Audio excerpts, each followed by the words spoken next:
Olá, amigos e amigas do Eber Vieira. Estou de volta aqui para a resolução de mais um bloco de questões para o concurso do Tribunal de Justiça. A gente vai agora para o assunto ação penal. E eu trouxe aqui os temas relacionados em ação penal e extinção de punibilidade. Notem que são dois itens diferentes dentro do edital, mas quando a gente estuda ação penal, muita coisa de extinção de punibilidade está lá, na verdade, prescrição, decadência, perempção, morte do agente. Então eu trouxe essas questões que tratam dos dois temas. E aí a gente já ganha aí em conteúdo e ganha em tempo, ok? Vamos para a primeira questão. Vamos lá. Questão na tela. Sobre os temas queixa, perdão e renúncia, olha aí, ó, são temas que estão tratados no capítulo de ação penal, mas são causas distintivas de punibilidade. Assinale a alternativa incorreta. Atenção. Assinale a alternativa incorreta, tá? Vamos para a primeira questão.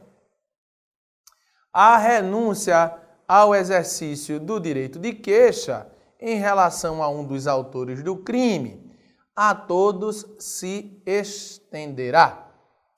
Está certo. Volta aqui para mim, artigo 48 do Código de Processo Penal. Esse é o princípio da indivisibilidade. O querelante, o ofendido, ele não pode escolher contra quem vai brigar não, viu? Judicialmente. Então, se 2, 3 pessoas praticaram esse delito, ou ajuiza a queixa-crime contra todas ou contra ninguém, a queixa que é dada a um dos querelados a todos se estende, e a renúncia que é dada a um dos querelados a todos se estenderá. Artigo 48, artigo 49. Lembrem-se, amigos e amigas, que a renúncia é aquela situação em que a vítima, de forma expressa ou tácita, deixa de promover a queixa-crime ou deixa de oferecer o direito de representação. Não há possibilidade, então, de escolha. Não existe o instituto da renúncia quando o crime é de ação pública incondicionada. Até porque não há participação da vítima, não há esse componente de vontade, esse componente volitivo nessas situações. Ok? Então a alternativa A está correta e a gente quer a incorreta. Letra B. O perdão concedido a um dos querelados aproveitará a todos, produzindo efeito em relação ao que o recusar. Isso é incorreta. Olha só. Quando houver corréus, o perdão que é dado a um dos querelados a todos se estende. Artigo 51. Mas o perdão, ele é bilateral. Isso significa dizer que para operar a extinção de punibilidade, o perdoado tem que aceitar o perdão. Aí você vai dizer assim, como assim, Luiz Carlos? A pessoa é ré num processo criminal, está sendo perdoada e mesmo assim pode não querer aceitar esse perdão? Pode. O réu pode dizer assim, quem disse que eu quero seu perdão? Quem disse? Não, quero seu perdão não. Eu quero que o processo ande e eu vou provar que eu sou inocente. E segure aí, viu? Porque eu vou provar que eu sou inocente e vou ingressar com a ação buscando um ressarcimento na esfera civil, um dano moral, um dano material. Então o perdão ele tem que ser aceito para que ele extinga a punibilidade. Como é que funciona isso? Quando o querelante diz que quer perdoar, o juiz manda intimar o querelado, manda intimar o réu para dizer se ele aceita no prazo de 3 dias. Se ele for intimado e em 3 dias ele nada disser, significa dizer que ele aceitou o perdão. Então, para não aceitar, tem que dizer. Porque se ele for intimado e ficar calado é porque ele aceitou. Artigo 58 do CPP. Então, vamos ver a questão de novo para ver onde é que está o erro. O perdão concedido a um dos querelados aproveitará a todos. Até aí tudo bem. Produzindo efeito em relação ao que recusar. Então, veja, o que recusa o perdão não produz efeito, é o que aceita o perdão. Por isso que está errado. Letra C. A queixa contra qualquer um dos autores do crime obrigará ao processo de todos e o Ministério Público velará pela sua indivisibilidade. Perfeito. A queixa vai para um, que vai para um, vai para todos, a renúncia que vai para um, vai para todos, o perdão que vai para um, vai para todos. Com a diferença de que o perdão tem que ser aceito. D. A queixa, ainda quando a ação penal for privativa do ofendido, poderá ser aditada pelo Ministério Público, a quem caberá intervir em todos os termos subsequentes do processo. Isso também está correto. A gente queria a incorreta, lembra? E a incorreta é a letra B. O que é que a alternativa D de dado está dizendo? Quando a ação é privada, a acusação fica a cargo do ofendido ou do ofendido através de seu representante legal ou dos seus sucessores. O Ministério Público ele não vai ser a parte principal, ele vai figurar, ele vai funcionar como fiscal do ordenamento jurídico. Fiscalizando o andamento da causa, o Ministério Público tem esse poder de promover o aditamento da queixa. Veja o artigo 45 do Código de Processo Penal. Imagina que o querelante colocou o nome do réu Antônio José dos Santos, quando na verdade o nome do réu é Antônio José da Silva. Nada impede que o Ministério Público atravesse uma petiçãozinha, fazendo esse aditamento e fazendo esse conserto. O prazo do aditamento da queixa-crime está previsto no parágrafo 2º do artigo 46.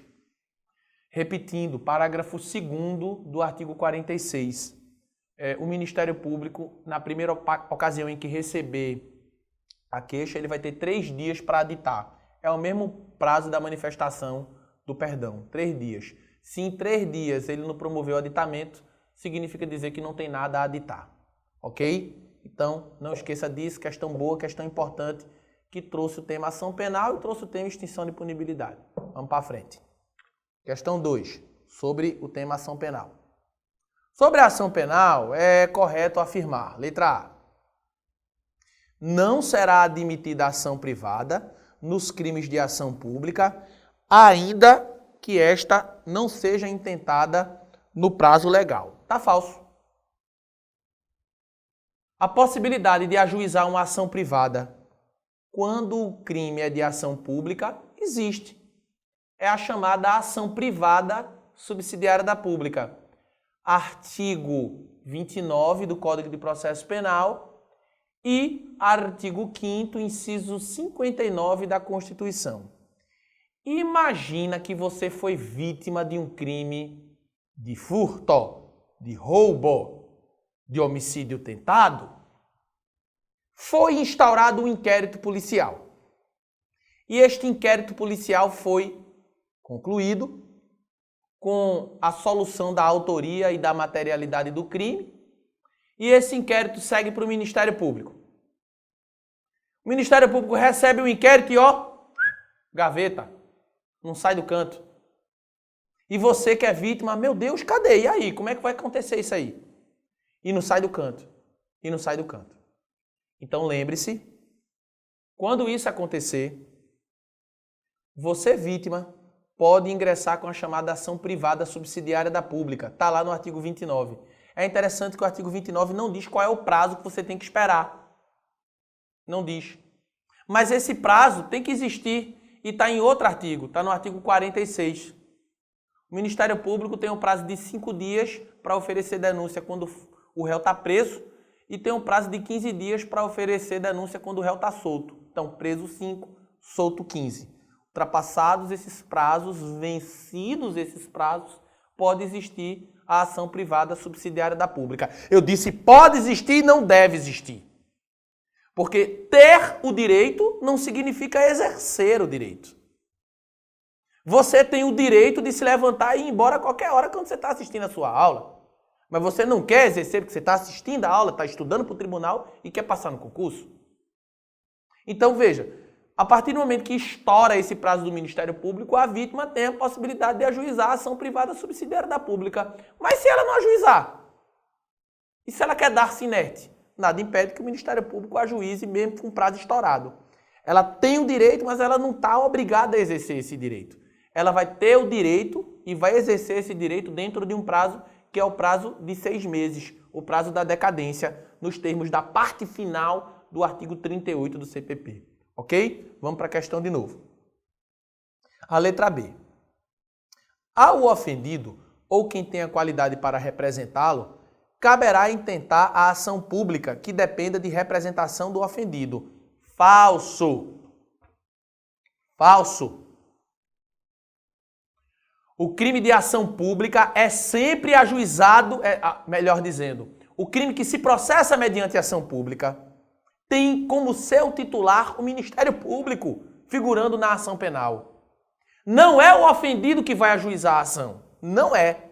A ação é ajuizada pelo Ministério Público. Agora, quando o crime é de ação pública condicionada, exemplo, lesão corporal leve, lesão corporal culposa, a ameaça, aí a vítima ela entra com o direito de representação. A participação dela é assim. Mas não é a vítima que vai ajuizar a ação. Quem ajuiza a ação é o Ministério Público. A vítima representa. Os sucessores da vítima representam. O representante legal da vítima representa. E o que seria essa representar? É manifestar a vontade de querer providências contra o agressor. Doutor, olha, aconteceu isso, eu não quero deixar barato. Quero que o senhor tome alguma providência, quero que o senhor resolva isso aí. Então, se ele fala isso oralmente, o escrivão vai reduzir a termo, vai colocar no papel, vai assinar, está satisfeita a condição. Quando o crime é de ação pública condicionada, a vítima ela entra como papel de ator coadjuvante, não de principal. Principal é o Ministério Público, quem vai acusar é o Ministério Público. Por isso que está errado. Letra C. A queixa contra qualquer dos autores do crime somente obrigará o processor de todos no caso de crime hediondo. Que conversa fiada é essa? Onde é que está na lei isso? Que a indivisibilidade ela só pode ser observada e só deve ser observada se o crime for hediondo. Onde é que está dizendo isso? No caso de queixa-crime, a queixa que é dada a um, a todos se estenderá, a renúncia que for dada a um, a todos se estenderá, e o perdão que for dado a um, a todos se estenderá. Em nenhum momento a lei faz essa ressalva de ser crime hediondo. Não tem isso. Está errado.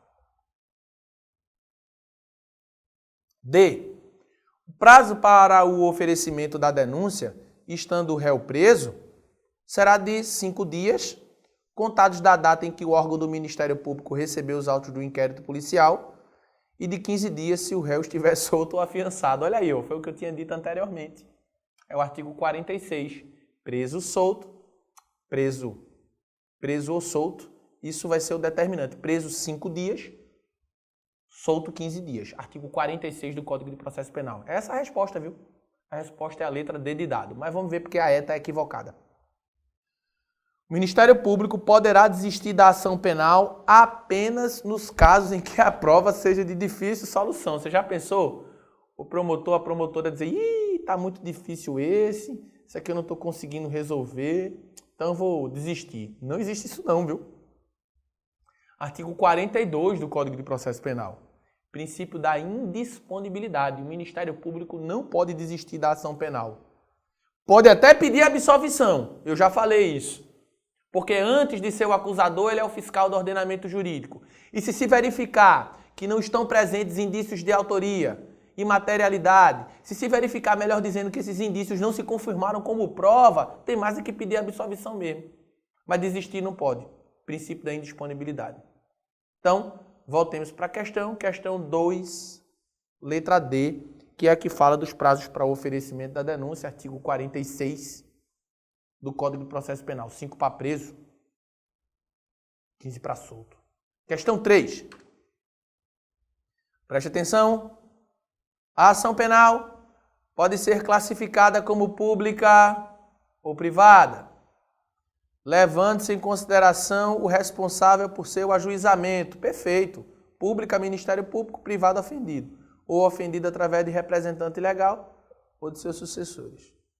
A perempção, o perdão, a decadência e a renúncia são institutos relacionados ao prosseguimento da ação penal. Isso está certo, porque perempção, perdão, renúncia, isso é tudo causa extintiva de punibilidade.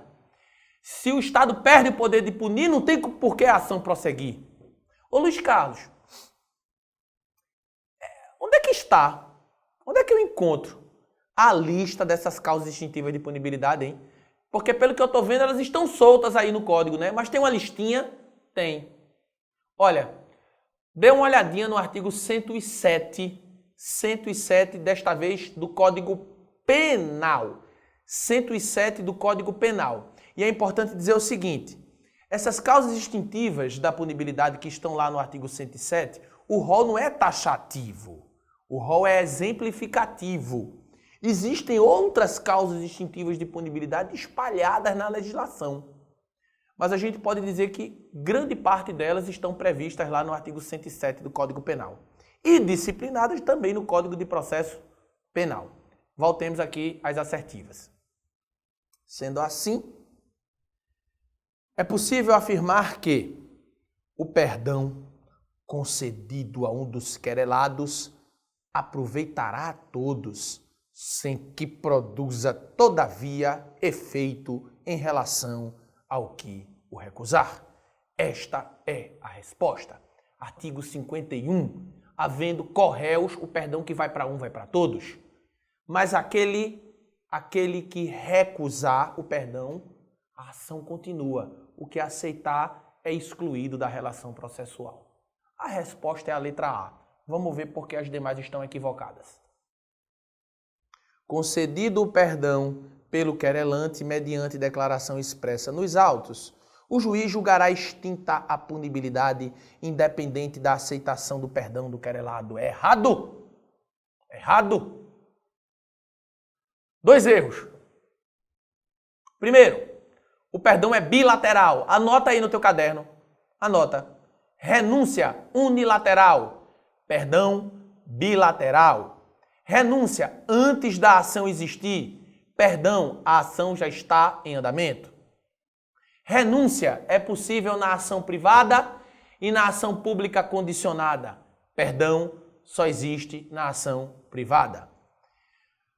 O perdão é bilateral, a renúncia é unilateral. Então ele está dizendo aqui que, concedido o perdão, o juiz extingue a punibilidade. Conversa fiada. Esse é o primeiro erro. O segundo está dizendo que o perdão necessariamente tem que ser expresso.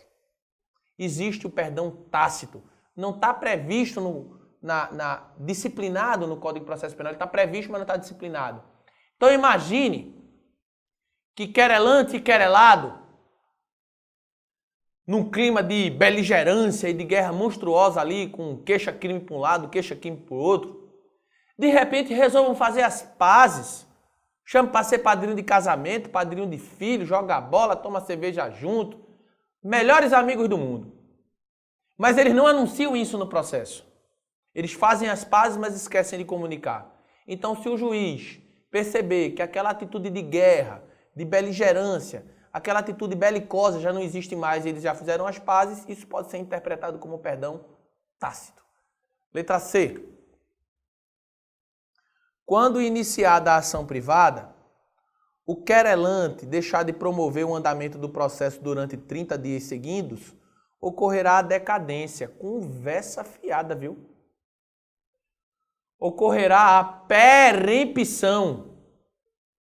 Perempção é um instituto que tem a natureza jurídica de causa extintiva da punibilidade e que você encontra a perempção no artigo 60 do Código de Processo Penal. Essa especificamente no artigo 60, inciso 1º, quando o querelante deixa de dar andamento ao processo por mais de 30 dias. Existem outras. Pode conferir aí a leitura, eu espero. Artigo 60. Olha aí, veja seu código. Artigo 60. Primeira situação é essa da questão, quando o querelante deixa de promover o andamento do processo por mais de 30 dias. Quando se trata de sucessores do querelante, é quando ele deixa de dar andamento do processo por mais de 60 dias. Querelante 30, sucessores 60. A outra situação é quando o querelante falta injustificadamente a uma audiência, cuja sua presença era necessária. A outra situação, que é a do inciso 3, é quando ele deixa de promover o pedido de condenação das alegações finais. E a outra situação é quando a pessoa jurídica se extingue e não deixa sucessora. Esses são os casos de Perempção. Decadência é outra coisa. Decadência acontece quando a vítima não oferece o direito de queixa ou não oferece o direito de representação dentro daquele prazo de 6 meses contados do dia em que se sabe quem é o autor do fato. Decadência é uma coisa, perempção é outra. Perempção só existe em crime de ação privada, viu? Porque se o Ministério Público deixar de dar andamento ao processo, só vai caber providências na corregedoria, providências correicionais. A extinção do processo pela negligência só existe em crime de ação privada. Letra D. A renúncia ao direito de queixa em relação ao dos autores do crime não se estenderá aos demais. Olha, se estenderá sim. É o chamado princípio da indivisibilidade. Nós já vimos aí e você pode encontrar isso no artigo 47. Finalmente, a letra E. Vamos para a tela aqui. Nos casos em que se procede mediante queixa, considerar-se-á perempta a ação penal, quando falecendo o querelante ou sobrevindo a sua incapacidade, não comparecer em juízo para prosseguir no processo, dentro do prazo de 30 dias, qualquer das partes a quem couber fazê-lo. Volta aqui para mim. Conversa fiada. Para o querelante, esse prazo é de 30 dias, que é o inciso 1º. Mas para os sucessores do querelante, esse prazo é de 60 dias. 30 para o querelante, para o CADI, cônjuge, companheiro, ascendente, descendente e irmão, o prazo é de 60. Portanto, voltando aqui para a tela, a resposta é a letra A. Olha aí, ó. O perdão concedido a um dos querelados aproveitará a todos, sem que produza efeito em relação ao que o recusar. Vamos agora para a questão de número 4. Nas palavras de Fernando Capês, a ação penal é o direito de pedir ao Estado juiz a aplicação do direito penal objetivo a um caso concreto, de acordo com o Código de Processo Penal. A letra A. Salvo disposição em contrário, o ofendido ou seu representante legal decairá no direito de queixa ou de representação se não o exercer dentro do prazo de 6 meses, contados do dia em que o crime se consumou. Olha só, isso cai muito na prova. O prazo de decadência não é contado do dia do crime, mas do dia em que se sabe quem foi o suposto autor do crime. É diferente. Dia do crime é uma coisa, dia que se sabe que o autor do fato é outra. Imagina que você vai pegar seu carro e aí encontra seu veículo com o para-brisa todo destroçado. Uma pedrada no seu para-brisa. Esse crime é o crime de dano. Artigo 163 do Código Penal. Dano. E aí imagine que você vai falar com o funcionário do prédio e ninguém sabe dizer absolutamente nada e diz que a câmera de segurança do prédio estava com defeito. O dia do crime foi aquele lá. E você não tem o menor indício de autoria. Passados 2, 3, 4 meses, um vizinho seu entra no elevador com você e diz assim: oi, tudo bom? Como é que você tá? Tudo bem? Beleza? Olha, você sabe que eu sou uma pessoa que eu não gosto de fofoca, né? Sabe que eu não gosto, né? Mas eu ouvi dizer que quem deu a pedrada no seu carro foi o seu vizinho do 405 e sai do elevador. Nesse caso, os 6 meses estão contando dali e não do dia do crime. Não é do dia do crime, é do dia que se sabe que é o suposto autor do fato.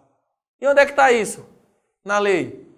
Veja aí, artigo 38 do Código de Processo Penal. Artigo 38 do CPP é onde você encontra isso na lei, ok? Letra B. No caso de ação penal pública condicionada, caberá a retratação da representação até o recebimento da denúncia. Eita, como isso cai! Abre aí o Código de Processo Penal no artigo 25. Falou na palavrinha representação é porque nós estamos diante do crime de ação pública condicionada. Essa retratação da representação, ela só pode ser feita até o oferecimento da denúncia. Oferecimento é uma coisa, recebimento é outra.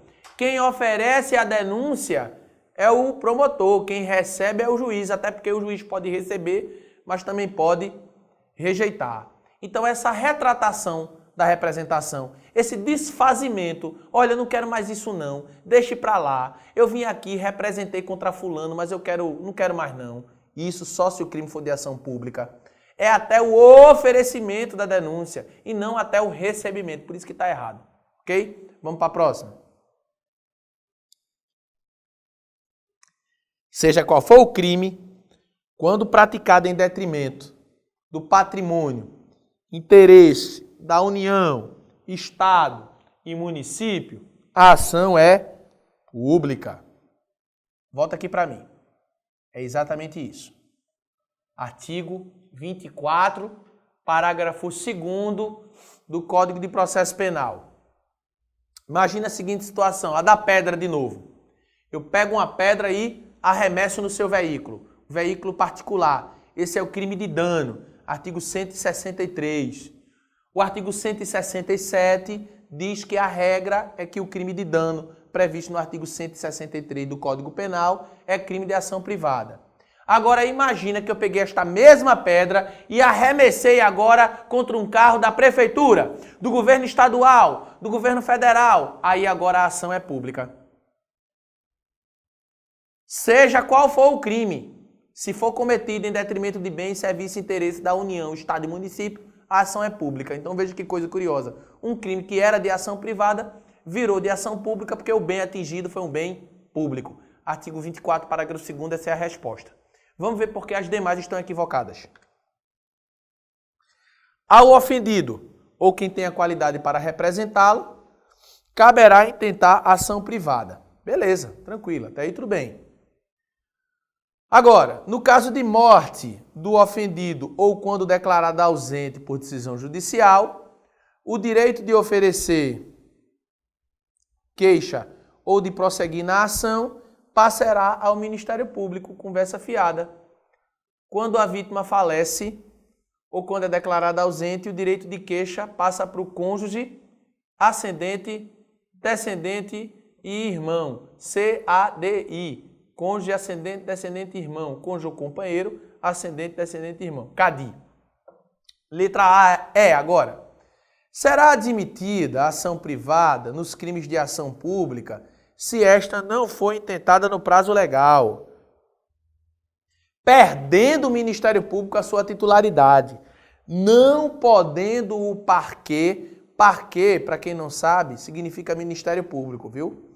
Aditar a queixa, repudiá-la, oferecer denúncia substitutiva, deixando de intervir em todos os termos do processo, conversa fiada.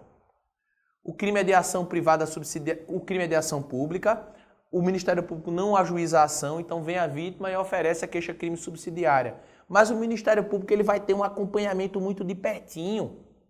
O artigo 29 diz que ele pode oferecer uma denúncia substitutiva, ele pode editar a queixa, vai acompanhar toda a causa, vai produzir prova. Então o artigo 29 diz que o que é que o Ministério Público vai poder fazer quando o crime é de ação privada, quando a ação privada subsidiária da pública acontece. Artigo 29, tá? Por isso que está errado. Volta para a tela aqui. Então a alternativa correta é a letra C, porque está relacionada ao artigo 24, parágrafo 2º. Vamos para a questão de número 5.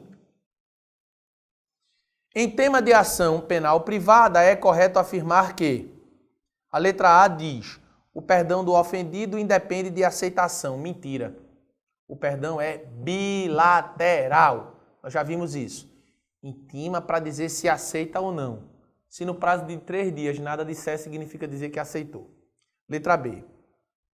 O requerimento de instauração do inquérito não interrompe o prazo para oferecimento da queixa. Perfeito. Essa é a resposta.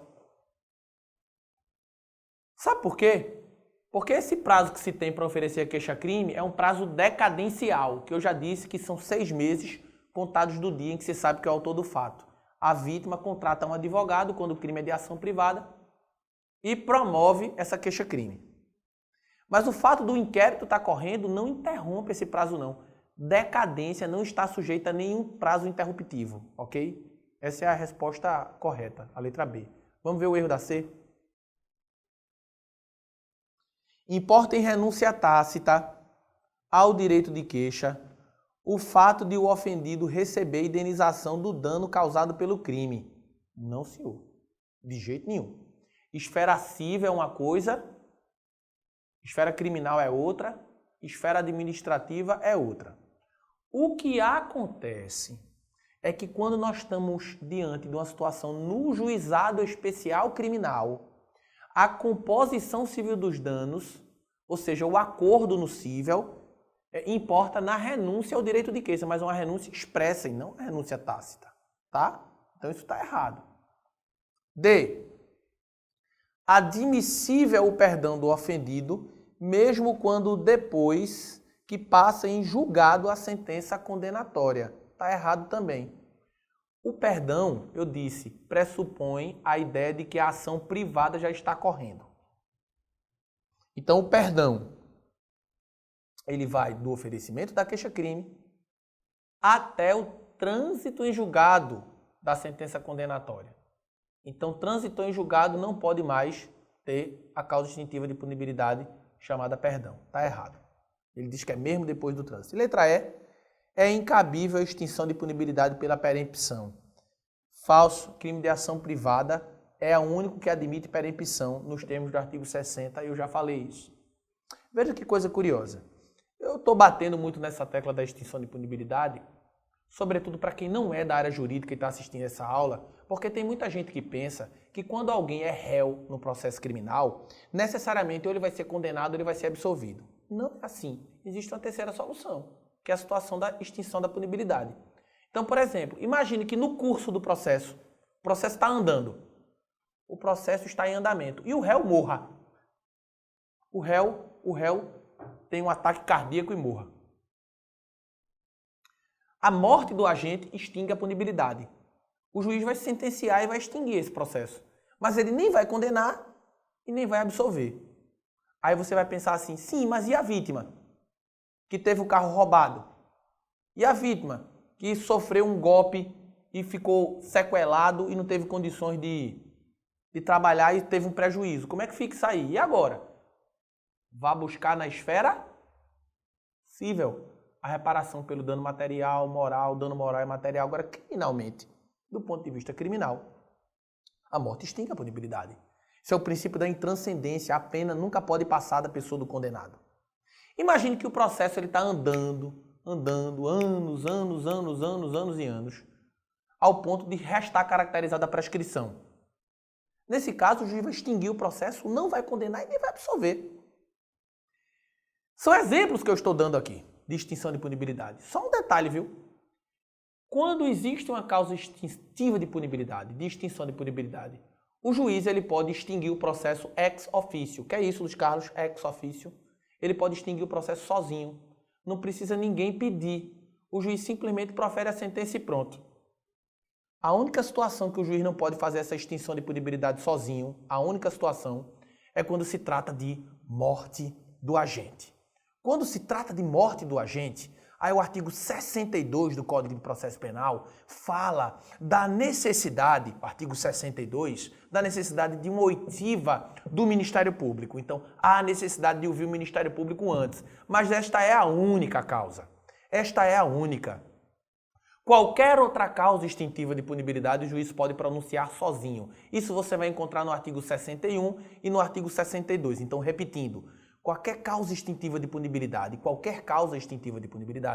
o juiz pode extinguir a punibilidade sozinho, ex officio, artigo 61. Mas quando se trata de morte do agente, somente à luz da certidão de óbito e ouvido previamente o Ministério Público. Ok? Vamos para a próxima questão.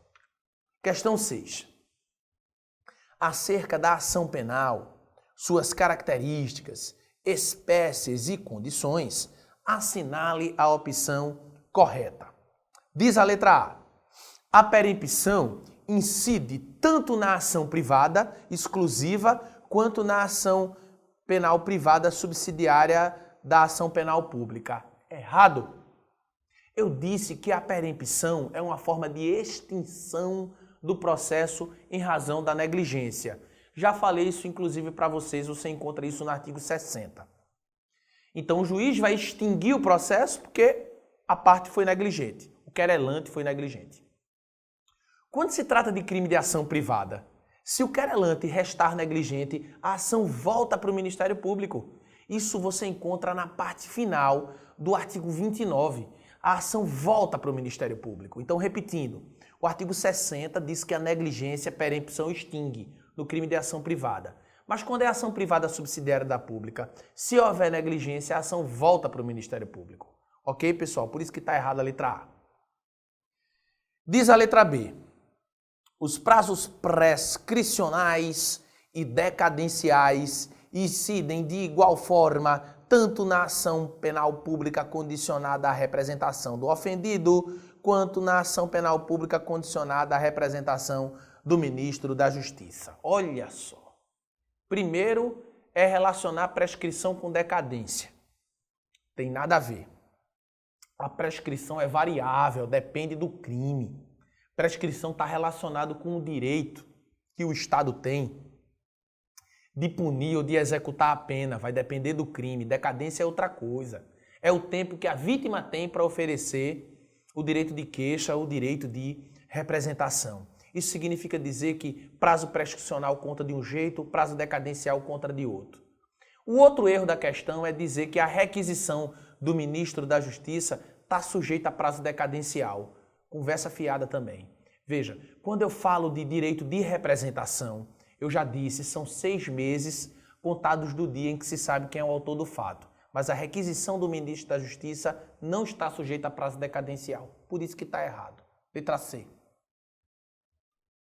De regra, não há necessidade de a queixa-crime ser proposta por advogado dotado de poderes específicos para tal fim, em homenagem ao princípio do devido processo legal. Está equivocado, gente.